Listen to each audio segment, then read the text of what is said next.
Hey everybody, it's Keylime again with another class breakdown slash guide. This time we're going to be talking about the Dervish class, which I consider one of the strongest classes, especially at level 1. You really don't need to put a lot of levels into this thing to get a ton of value out of it. So let us dig in and understand why. Dervish is a monster class, so that's worth noting since you're going to see a lot of monster related stuff. So initially all monsters get 2 life, that's fine. Agile getting a 20% miss chance for skulls, that's pretty fun. You can put your Dervish hero at the top of your lineup and have some sense of survivability from skulls. Definitely have had my life saved from this before, so that's very cool. And then Monstrous Kin is where things get really, really nice. So giving all monster allies 2 to all skill points on 4 or 5 gem matches. So you can immediately understand that if you can create a very strong looping lineup, all of the monsters on your team are going to get stat pumped like crazy. That's insanely strong. You can imagine just what you can do with something like that. You imagine other classes like Bard giving +1 stat on every turn, or Champion of Anu giving all blue +1 on every turn, Scorpius giving all browns +1 on every turn. That's a very slow build up. With this kind of a class, doing it on every 4-5 match, not only are you gaining 2 skill points every single time, but you're doing it to all of your monster allies, and you can do it multiple times in a turn. So this gives the Dervish class a really, really, really strong chance of having a lineup that pumps itself up like crazy. So let us dig into what kind of talents they get and why am I saying that they are strong at level 1. So right off the bat you're getting Hunt, which is actually a really, really nice level 1 talent. Hunters mark a random enemy on 4 or 5. So whenever you Hunters mark somebody, it gives them a debuff that basically makes them take a ton of skull damage whenever they take skulls. I believe it's double. So doing double skull damage to basically whomever you want is really, really, really strong. And since we're having a looping kind of lineup, since it's a Dervish class, and we want all that stat pumping, getting 4 or 5 matches is kind of the bread and butter of what a Dervish is actually going to do. So you can expect pretty much the entire enemy team to be Hunters marked like extremely quickly if you're building your team correctly.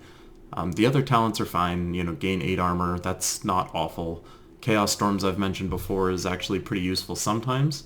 But with Dervish you're going to find that blue mana seems to be your best friend. So we don't really want the storm to be changing all that much. Jar of Eyes is actually my favorite weapon to use, which is going to constantly summon an ice storm. So we don't want this to be randomly changing on us constantly. I'm sure there's some way we could be using this, but for the most part I've found that we want things to stay on whatever storm that we're setting initially. So Hunt is an extremely strong talent to be taking at level 1. And then there's not a whole lot of other cool stuff that you're going to find down here except level 70. So level 5, you get your normal +2 to some random weapon magic. None of these are especially great. If you happen to be using one of these weapon types, feel free to pick whichever one you want, but nothing all that special at level 5. Once we get to level 10, you get some interesting stuff. So 10% starting mana for yellow allies, that's somewhat useful. 5 gold every turn, that's more or less useless. The teams that I'm running actually don't have any yellow allies in them, so I tend to not pick this. I'd still opt to gain just at least 5 gold so I get something. Or again, yellow allies gaining 1 magic. So if you have yellow allies, you have some options here, but otherwise I'm just taking 5 gold every turn, just for shits and giggles. Level 20 you'll see again, there's not a ton of interesting stuff. There could be. So a Dust Storm at the start of the battle in theory is good, but Dervish doesn't necessarily need brown mana. If you're running a Mountain Crusher style, I could see this being a lot more useful. I've been running Jar of Eyes for the monsters that I prefer. But if you were using something like Mountain Crusher, then this would definitely be a worthwhile talent to take here. Backup, so this is a summoning style, so if you're a person who likes to play that kind of a lineup, you could definitely take this talent here, have a chance to have a bandit summoned. I generally really dislike summoning lineups on offense, so I would not be one to generally pick this. Or you could have your Centaur allies gaining 1 magic, which is kind of throwaway. Again, if you're running a Mountain Crusher lineup or you're running a lot of brown monsters, this is something you potentially could want. Since the lineups I've been running have been using Jar of Eyes, which doesn't take brown at all, I skip this one and instead pick something else. At level 40, again, yellow allies gaining 2 attack, that's okay if you have yellow allies. Goblins gaining 2 attack, that's okay if you have goblins. All giants gaining 1 life in magic. Again, there's really nothing at level 40 that's all that interesting from a dervish perspective either. Level 70, you at least get some cool options. So you could have an option to have a 30% chance to dodge skull damage, and as we saw before, you already have a 20% chance to dodge. I admittedly don't know if these stack, so I don't imagine it would let you get something as high as 50% skull dodge miss. If it did, that would be really cool. I haven't tested that. Somebody would be worth checking that out, or I could make another video testing that out. But you already have a 20% miss chance, so taking this one, I would imagine if they've programmed it this way that you would probably get the max benefit and not a cumulative benefit. So I'm going to guess if you pick this, you'll have 30% to dodge instead of 20% to dodge. Not terrible, but my favorite talent here is this lightning strike, which I've mentioned before. This really gives you looping potential, so this is going to get you a slight bit of mana generation by having it. What's important from a dervish class perspective is that since we want looping all the time, we want constant 4-5 matches, something like lightning strike is just going to help us get them more often. So this is, to me, very essential for what makes the dervish work in the first place. This is very, very strong, and that's basically where the fun ends from a dervish talent tree perspective. You'll see at the last level here, level 100, all Strix allies getting 1 attack every turn. That's not useful. All rogues gaining 1 magic on 4/5s. That could theoretically be useful. I haven't checked to see if there's any monster rogue types that would be fun. If that's the case, then there could be some fun troops to build in taking this. And Lord of Storms, elementals gaining 1 magic when an ally casts a spell. These both are okay. If you have elementals in your lineup or you have rogues in your lineup, this could be useful. Since we're running dervish though, I'm going to anticipate that you're most likely going to be running a team of mostly monsters, or at least some handful of monsters. Certainly you want your monsters to be your damage dealing types, so that way the stat pumping is benefiting them. So at level 70 you get this nice little perk. I definitely think it's worth leveling up to 70 so you can get this to get the most value out of your dervish class. But as I mentioned before, you're getting all that stat pumping with just your traits, and then you get this hunter's mark every 4/5. At level 1, you can run pretty much any dervish team that I'm going to show you here. This lightning strike will help you, but for the most part, you're nearly perfectly effective at level 1 with this class. So that's insanely strong.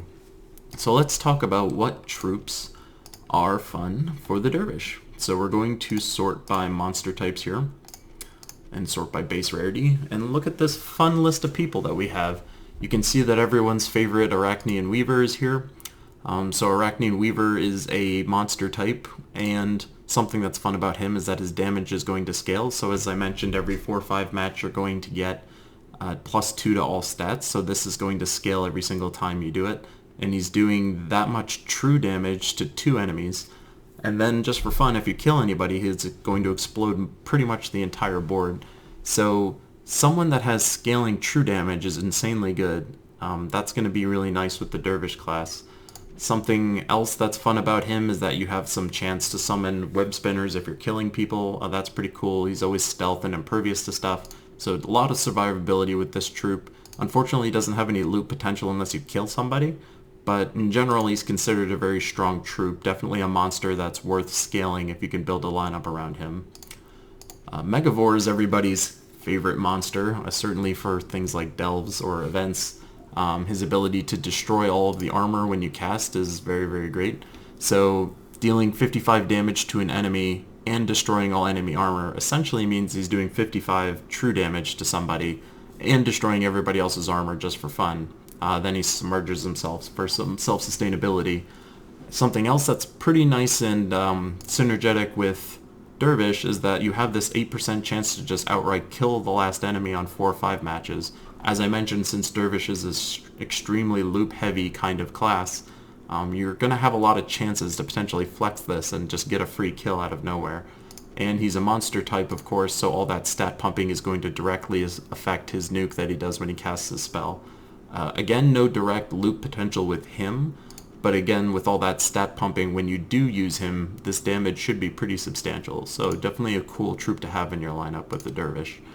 I'm not going to really cover Scorpius. I don't consider him that much of a top tier. He does give you some stat bonus every turn, but unless you're doing some kind of like cheeky poison and then kill with the Scorpius lineup, I don't really consider him all that fun. I've never really put together a lineup where he's just like uncontrollable. So, you know, if you have him, definitely feel free to throw him in your lineup.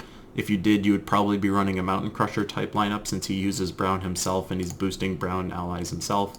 There are some Brown monsters that are worth synergizing with him, but I personally do not prefer Scorpius because the main cool thing about him is his ability to just outright kill people if people are poisoned.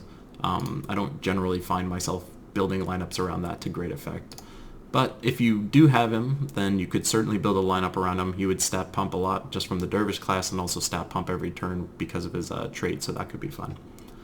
Another really great one is Emperor Corvash. So we mentioned before that Arachnean Weaver is doing true damage, and now here we have Emperor Corvash also doing true damage, and this is scalable, so every time you get your 4 or 5 matches, this is going to scale up.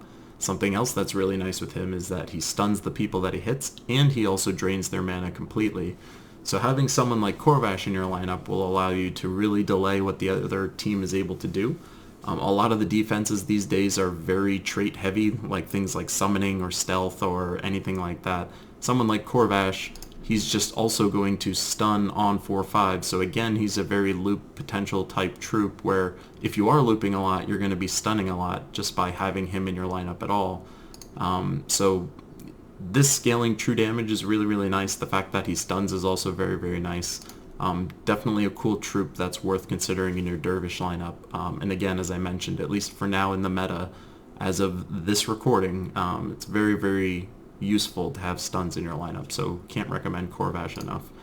I've covered Glaceon, I feel like, in all of my videos, but I'll quickly cover him again. So he's a monster type as well. He has 65% skull reduction, which is insanely great. He has some scaling damage in and of himself every time he takes damage, from skulls specifically, so that's also very nice. And he has this mana transformation, turning yellows to blues, and then reds to doom skulls and freezes. So even though the stat pumping you're going to get for him doesn't change his spell ability in any capacity, giving him more armor, more health, more attack damage, having him in your front line and getting stat pumped is very, very nice. He gains attack on him just by himself, and then you can also loop a lot to get him even more attack on top of that. He's very survivable because of that 65% skull reduction, so all the life that you're giving him is basically like, you know, 65% more every single time. So Glaceon in a lineup, while not obviously as amazing from a Dervish lineup perspective, the fact that he is a monster definitely synergizes very, very well, so someone worth considering. Beyond all of that, something else that's fun about Dervish, I keep mentioning the Jar of Eyes weapon, so let's look at that real quick and why I seem to prefer it so much. So you're exploding 12 brown gems when you use Jar of Eyes, so it's very much a Mountain Crusher style weapon. You're exploding the board, getting all that mana potential from it. This other fun thing though is that you summon a random seeing or all-seeing eye troop. So why that is notable, well, real quick before I do that, if we also scroll all the way over here, you'll see that it creates an ice storm if you have it all the way leveled up, and it costs blue itself to actually use Jar of Eyes. So if you can cast Jar of Eyes once, you're going to be able to basically create all the blue mana you could ever want. So building a lineup around that is very useful. But as I mentioned before, this all-seeing eye troop thing is also very fun. So if we go and we look at real quick, show me all of the all-seeing eye troops that are monsters, you'll see that they exist. So there's a bunch of them here actually, and I'm kind of shocked this guy isn't all the way upgraded yet. So let's just do that for fun since I actually use him a lot these days. These are actually all pretty interesting troops in their own right. They're not going to outright win you the game, but the fact that you can summon monsters with your weapon is extremely effective. So this person, for instance, he'll have scaling damage, so if you summon him and you start getting 4 or 5 matches, he'll start scaling here and he's doing damage to 2 people. He also has a transformation to skulls, which is very useful. So if you actually summon this guy, it's not at all a wasted slot. He's not just blocking mana for no reason. He's a very effective troop in and of himself. I wouldn't put him in a lineup to start with per se, but if you do summon him, he's going to be useful. Same thing with this person. So he's dealing damage to 2 people. This damage will scale, and he has gem transformation as part of it. browns to greens, which would also synergize with your Jar of Eyes, so summoning him isn't so bad either. So getting him on the board is also pretty cool. The Ocularian Leech, he's not as useful, so he's going to steal some attacks, so that's kind of fun, and he'll explode the board. So you'll have some loop potential if you do happen to summon this guy. So not the worst leech, or not the worst all-seeing eye troop to summon. He'll have some value, but really what you're hoping for is one of these two, since they're going to be able to do some gem conversions and, have that scaling damage. That's a lot more useful. This Watchmother is strange, so what this will do is it's going to give you a lot of life, and since it's a monster, this life will scale, so you could theoretically end up giving yourself a crap ton of life if you happen to do this guy. And then he also summons either an Ocularian or an Ocularian Leech, which are just some other monster type troops. So this is the Ocularian Leech, this is the Ocularian. So between your Jar of Eyes, you're going to be summoning these people, and you're also going to potentially be summoning these people if you get a Watchmother. So this lineup could be, your lineup can be great by itself. I would strongly recommend putting a Jar of Eyes in there as your primary focus, because assuming your lineup is working really well, you won't need these people. But in the event that you start to lose troops and you're kind of on the ropes, you could actually summon yourself a pretty decent team just by having Jar of Eyes in your lineup. So for me, in Dervish, I think Jar of Eyes is the go-to weapon if you're going to be leveling up the Dervish class. So let us check out what makes the Dervish so fun by doing a little demo here. So this is my primary PvP team that I use with Dervish. The main reason that I pick this is because my primary damage dealing troops will scale. So as I mentioned before, Glaceon, he doesn't have any spell that's going to scale, but just from his the fact that he is a monster, he's going to scale. So that's pretty fun. And then I have Corvash here, so he's going to be able to do true damage to people, plus he's going to be stunning people every single time I get a 4-5 match, so that's also very nice.